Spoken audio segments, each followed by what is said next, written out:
Hi guys, Tyler from T.N.T. Garage here. Clearly, we're not in a garage. We are in my kitchen because I figured tonight we're going to do something a little fun, and I'm going to show you how to make my trademark Super Duper Meat Wisconsin beer chili.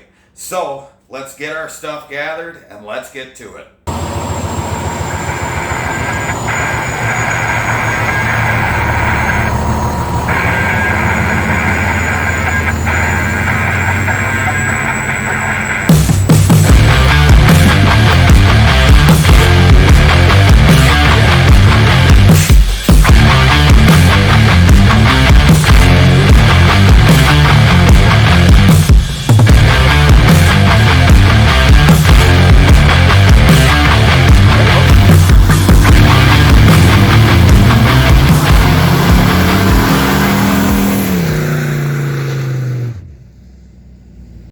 Okay, here's the basic ingredients of what you're going to need to make this super chili. Number one, you're going to want 2 pounds of ground beef, which I use sirloin, just less fat, a little more taste. One major thing, you're going to want some chorizo to throw in there, give it real good flavor. I use pork chorizo because I like having both my beef and pork in my chili. Now, the other thing you want is a nice pound of thick cut bacon, preferably hickory smoked, to really give it a real smoky flavor once you get to cooking. You're going to want a sweet onion. You're going to want some garlic. I use Tabasco sauce, and I know a lot of people go with Frank's Red Hots, but for the perfect flavor, a little bit of this.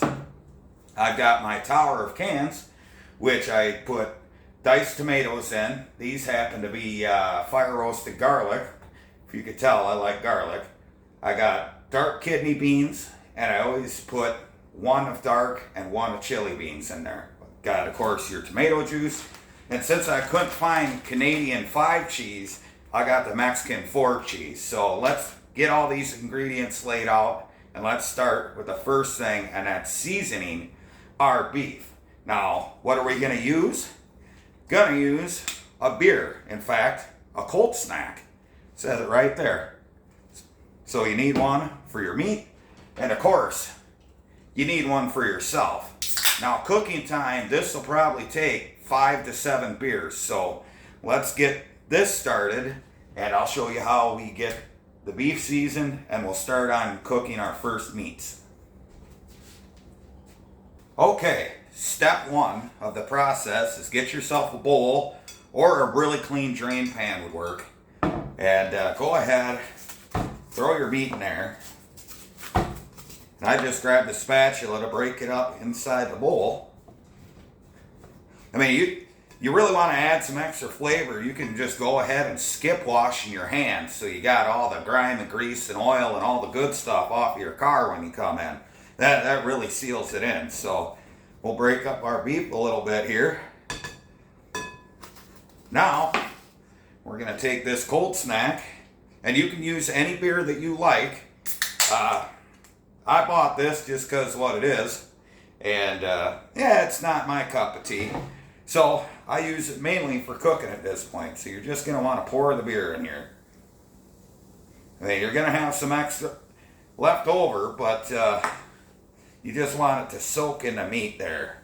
And as this soaks, we can cook up our bacon and get our tomato juice and vegetable ingredients in there. So, as you can see, we'll grab the phone here and we'll show you. You just want it to set just like that. So, just push it around, make sure she soaks it up good. And yes, it will cook out, but it'll leave that flavor behind. So there we go. Now we'll get out of the next step, which is getting the meats cooked and getting our tomato juice and everything else going. Okay, we're going to get our juice going quick. So go ahead and grab your can opener. And the reason I'm holding 2 can openers is, well, you really don't want to take the top off this and try and pour it in because you can make a mess. This classic can opener has the perfect attachment we need to punch a vent hole and a bunch of big ones. So we're going to go ahead and dump this in our giant vat. Got to watch your stream a little bit or you just shoot it everywhere. Keep control of your flying liquids. So we'll go ahead and dump that in there. I'm pretty sure I could have gotten a bigger pan, but well, you know, it'll actually fill it up pretty good once we get all the ingredients inside here. There's that. Now 2 of these actually have a lid on it. Now with the chili beans and the kidney beans, you typically want to rinse them out because they're some sort of barely edible viscous fluid. And for that, you're going to want to look in the right cabinet, grab yourself your colander strainer, whatever you call it. And I always just take them over here to the sink,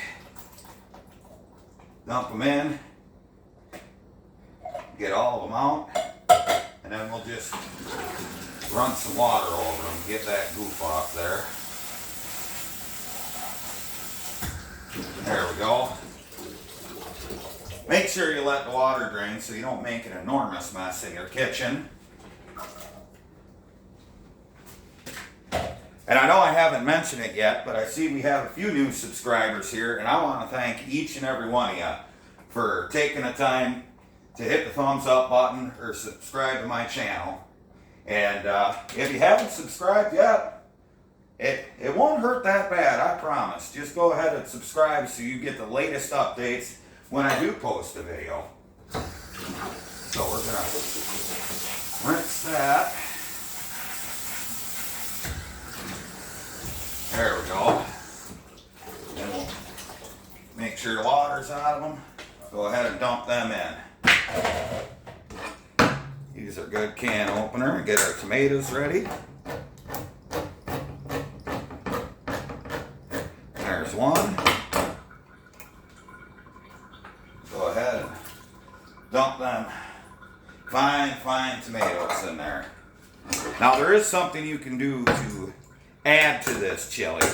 I don't like mine super thick or creamy or anything like that, but you can add a small can of tomato paste if you do like your chili like that. So there's the other can. Those do smell good. So we got that in there, and now we're going to take our raw vegetables and get them in. Now the key with making this chili and getting all the flavor you can is you want to simmer everything. So we'll light our stove. There we go. We're going to put that on low. Turn my range hood on here. Get this out of the way. And now we can start with our other ingredients. So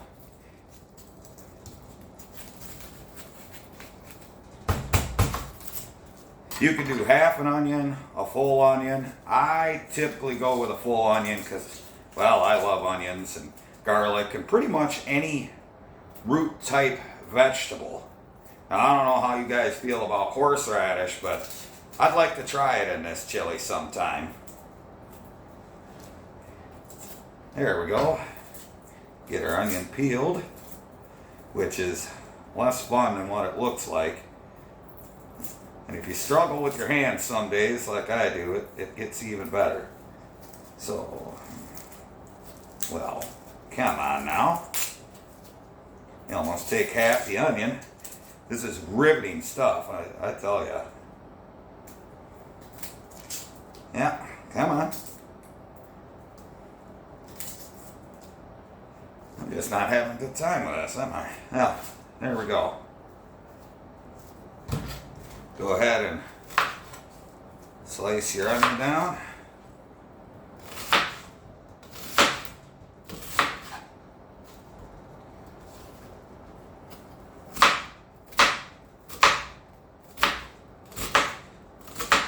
Depending on how big of chunks you want, you can slice it any way you want.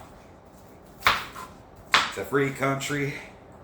You can have your onions diced, you could have them ringed, which probably be a little weird in chili, but let's get them chopped up nice. And the beauty thing is onions don't make me cry, because I wear contacts. So it's real hard for the onions to affect your eyes when you're cutting them. Or you get yourself a slap chop. You guys remember those, don't you? With that one weird guy, the ShamWow guy, you're gonna love his nuts? Oh yeah, I know I remember.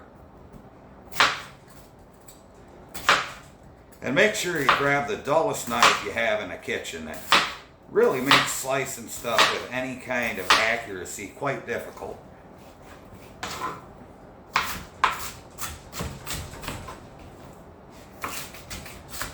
And there's a lot of different techniques people use to chop stuff. I prefer to rock my knife. It's safer. I cut my hands enough when I work on stuff. I'd rather not do it in the kitchen.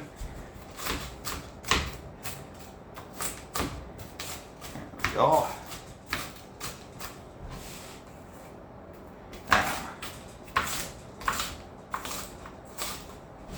Go both ways if you want a really nice dice to your onions.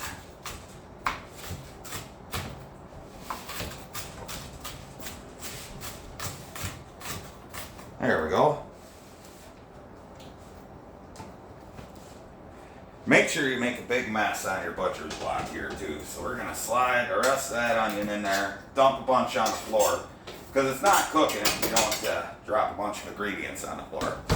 So we're going to stir this up, and then we'll get to cooking the meat. Well, as you can see, we got our chorizo cooking and our bacon cooking, and I promise you the chorizo tastes better than it looks. All you got to do is get the casing out of the package, cut the end of the casing, and just squeeze it on out right into your favorite cooking dish. So you want to brown this kind of like you would a hamburger. You know, get it so you can crumble it a little bit, and you can throw it in the chili once you get to that point. Now in my super duper hot pink bacon cooking pan, we have my hickory smoked thick cut bacon. I don't particularly care for applewood smoke for some reason. It just doesn't appeal to me. Brown sugar, Fruit Loop mixed bacon or whatever it is. Just flip her over, keep her flat. And now for the uses of the chili. You probably don't want this crispy. It's up to you. But I'm not a crispy bacon guy anyway. I'm not a floppy bacon guy, but I'm also not crispy. You gotta get it just perfect. So we're gonna continue cooking this before we move on to our ground beef and our chili, tomato juice, and then first ingredients start to simmer. Well, we got our chorizo and our bacon cooked. Now, we got an abundance of bacon grease. And you know, when you look on Facebook and you see those stupid life hack videos, where like, oh, if you do this and take this and make this tool that does this that already exists that you can buy in a store. Weird. But there is one life hack I will show you that I've used and I love doing it. So, I need my tin foil. This is how you get rid of bacon grease if you don't want to have a bacon grease can or worried about having to pour it just perfect. So, grab yourself a sheet of tin foil, and I'll bring you over here to the sink. And you just go ahead and then just stuff your tin foil down in the drain. Make sure you ain't got no holes in it. It gives you a nice wide mouth. You can grab your pan o' bacon grease, and you just go ahead and dump it in. It's hard holding with a phone, but usually I don't pour half of it down the sink. But that does work. You just leave it there till it cools down. You just grab your tin foil and throw it away. So we'll throw our pan back on the burner, and we'll chop our bacon up, and we'll get our chorizo and everything in the chili, and then we'll cook our hamburger. Okay, now it's time to slice our bacon. And make sure you take a piece for yourself. I mean, who can make bacon without eating a piece? So, we're going to grab our knife and grab our cutting board. I know what you're thinking right now. You just cut onions on that. You don't want that mixed in with your bacon. You're right. So I am absolutely not going to wash this. And by the magic of flipping it over, we have a clean cutting board. So now you can grab your bacon, and I always just slice it about 1-inch squares, maybe a little less.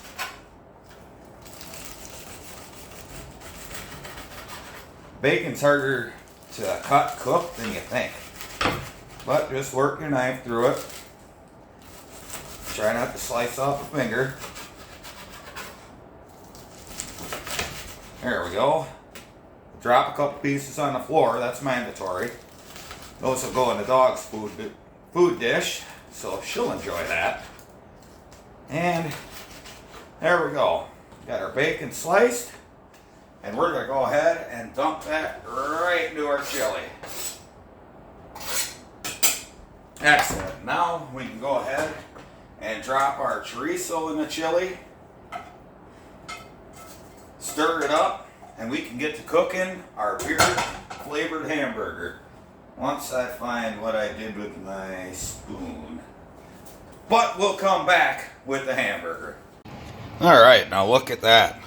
See how there's no real liquid beer in there? That ground beef soaked up that perfectly good cold snack.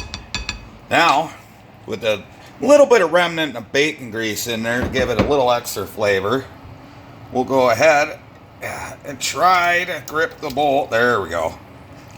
Yeah, you know, that's harder to do one-handed than you think. Now, someone ought to cook that juice, bottle it, and make beef beer. No, please don't ever do that. Ever. And the key is, when you're cooking your beef beer, there's some combination of words of beef and beer. So we're going to put this on probably medium heat, and then make sure to cover it. That way, when the beer evaporates, it'll condense and just seal the flavor in. So we're going to get to cooking our beef, but look at how this chili's looking so far. Hey, we don't even have our 2 pounds of ground beef in yet, but see the chunks of bacon, the onions. And you don't want to put all your seasonings in quite yet. You want to get all your ingredients in before you decide how far you want to season it. So let's get to cooking our beef. All right, our ground beef is cooked, so all we got to do is strain out the fat and leftover beer. But oh, that smells like America right there. We're gonna go ahead and just carefully pour our beef into our strainer. Now, you don't have to really super strain it too much. You want to keep a little fat? Keep a little fat. I like a little fat in my chili. And we're going to go ahead, drop the burger in. And you know, the one thing is I love me some beef. And I love my beef like I like my women. Any way I can get it. But we're going to go ahead and stir it in here. And then as it simmers, with all the beer and beef juices and that smoky bacon goodness, we're going to let it simmer for a bit, throw the lid on this, and once she cooks down a little bit, then we can give it a taste and see what we have to do for our seasoning. Well, now it's time to season our chili. I did a slight taste test, and be careful because it's hot. You only need to teach me that once. So the first thing I'm going to throw in some of this here Tabasco, which will really bring out the smoky flavor in the bacon. And trust me on this, you're going to want to put a little in there. So just put how much ever in that you think needs to go in there. I don't like super spicy food, but I definitely love the taste of Tabasco. And then you want to have your chili powder, and you want to have your garlic powder, and you want to make sure you season them very evenly. So you want to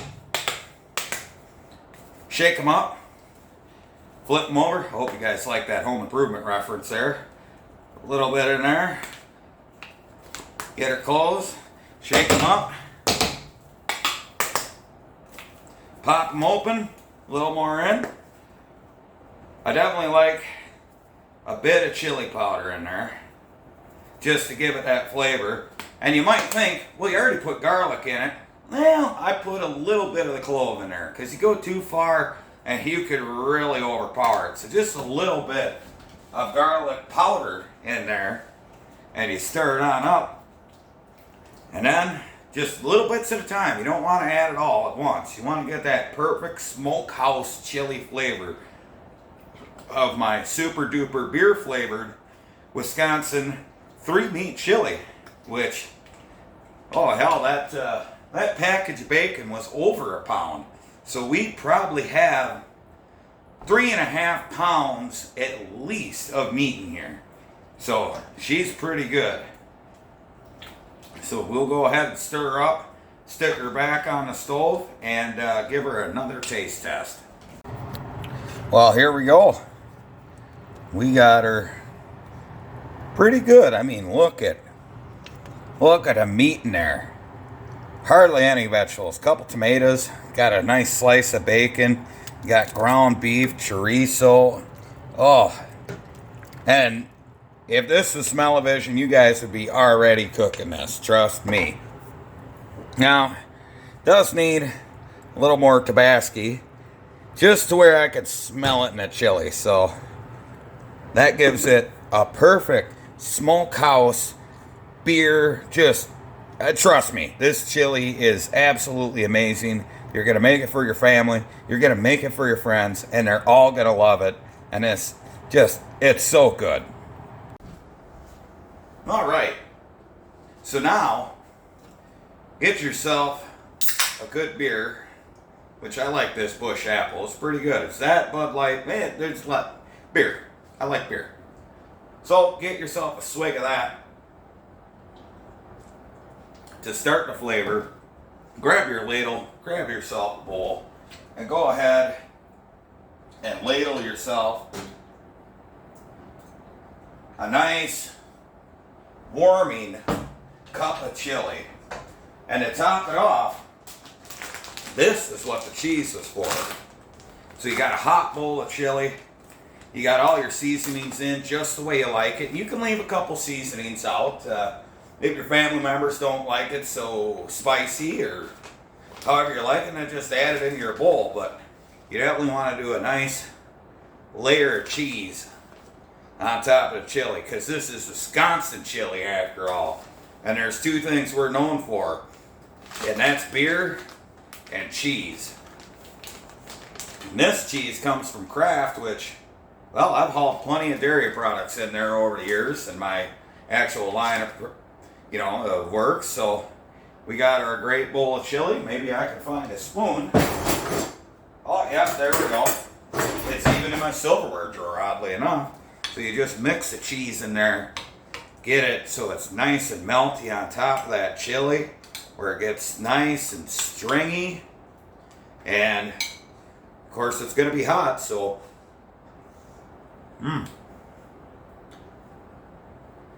trust me, you will not regret this recipe. So I'm going to sit down and eat my bowl of chili. Thank you guys for coming along with the ride with Tyler in the kitchen from T.N.T. Garage.